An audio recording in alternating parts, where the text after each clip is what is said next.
Tonight, Southeast Texans are looking back on Harvey a year ago this week when the hurricane disrupted the lives of millions living along the Texas Gulf Coast. This week, in a series of special reports, we reflect on the monster storm's impact and see where we are now. Fox 4's Angel San Juan gets us started tonight. And Angel, you're updating us on the status of a Port Arthur woman we first met through a phone call. That's right, Kim. Miss Dorothy, like so many of us that night, did not know what to expect from Harvey. She just knew it was not good. And like so many of you, Miss Dorothy had to make a life or death decision quickly as Harvey's floodwater invaded her home. She was rescued, but her troubles were just beginning. It's awful what I went through to get where it is.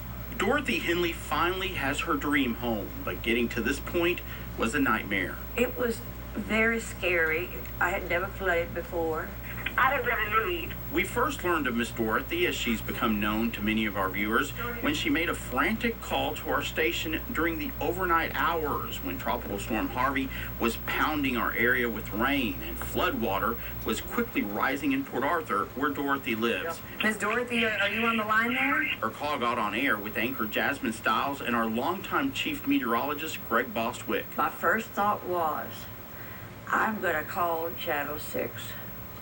And I will get the right information. And I did.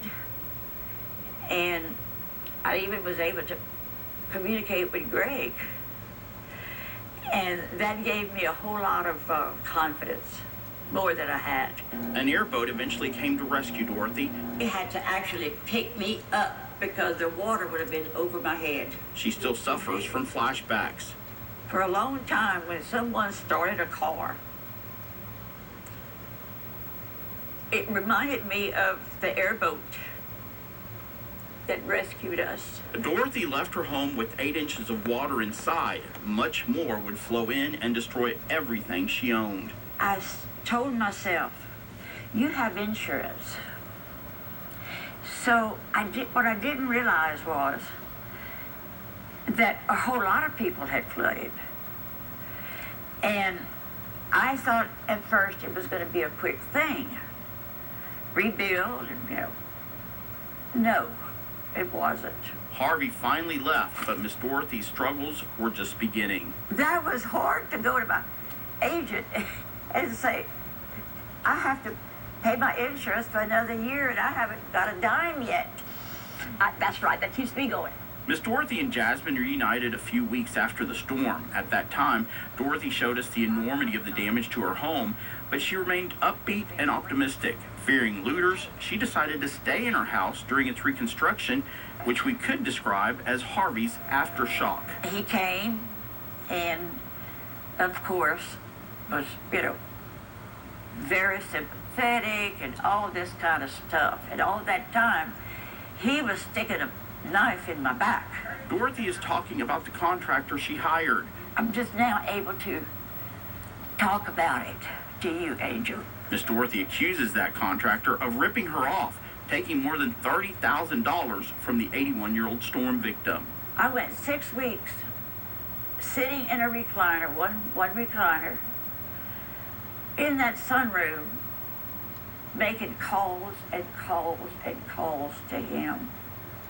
Never replied, never. It's in that sunroom where Dorothy was forced to live for 9 months. In the dust, sheetrock dust, the concrete dust, you have no idea. It all began taking a toll on her health, Dorothy's doctor diagnosing her with congestive heart failure. I asked him how that became about. Why do I have it? The first thing he named was stress. I said, that's all I need to know.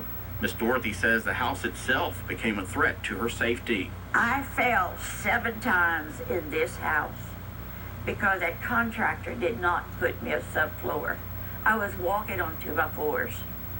I broke my nose. I broke 2 ribs. But Dorothy's still standing and considers herself blessed. She says she knows of others her age who couldn't survive Harvey's aftermath. The floodwaters eased, but the anguish overflowed. It's hard when you're at this age. You're almost at the end of your life. and you got to start all over again. Dorothy says she found an honest contractor who rebuilt her home just like she envisioned it. The good Lord helped me. Even though I lost over $30,000, I still was able to do my house like I had it up here. Miss Dorothy hopes her story inspires other Southeast Texans still in the midst of recovery not to give up. She remains strong, she says, because God did not give up on her. He's keeping me for something, Angel. That's the attitude that I have, you know.